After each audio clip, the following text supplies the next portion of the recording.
Hello guys, welcome to my channel. Please like and subscribe and share my YouTube channel. Ito ay para lang sa tuo.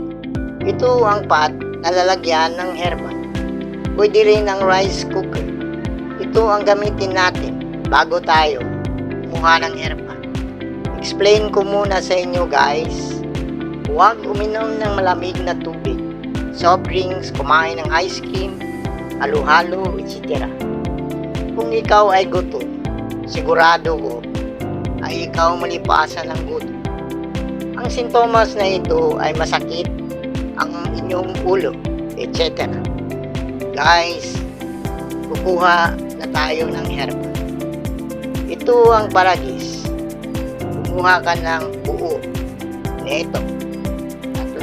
At hugasan mo ng maigi. Tanggalin ang bato at ugat at buhangin. Ito ang dahon ng lemon. Kumuha ka ng 13 or 15 ng dahon. Ito ang kuko ng lawit at dila ng aso. Hugasan mo katulad ng paragis. Ito ang klaseng buko.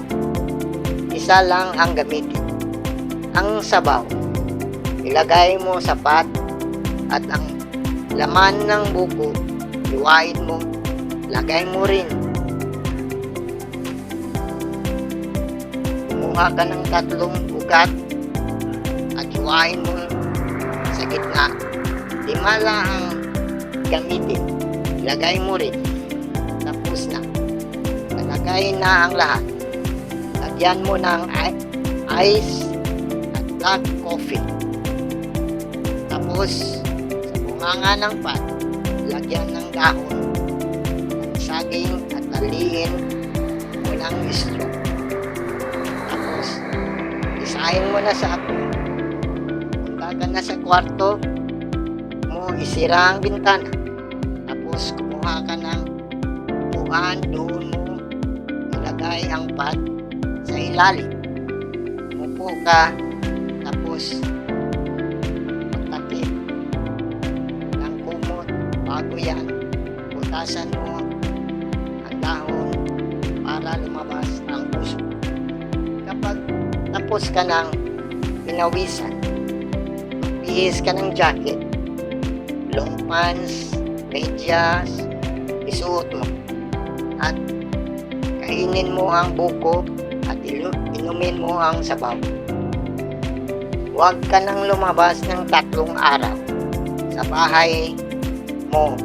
Bawal na maghugas ng kamay, maghilamos at maligo. Ika-4 na araw o 5, pwede na maligo, etc. Reminders guys, huwag nang magtuog kung malamig ang panahon. Good luck. God bless.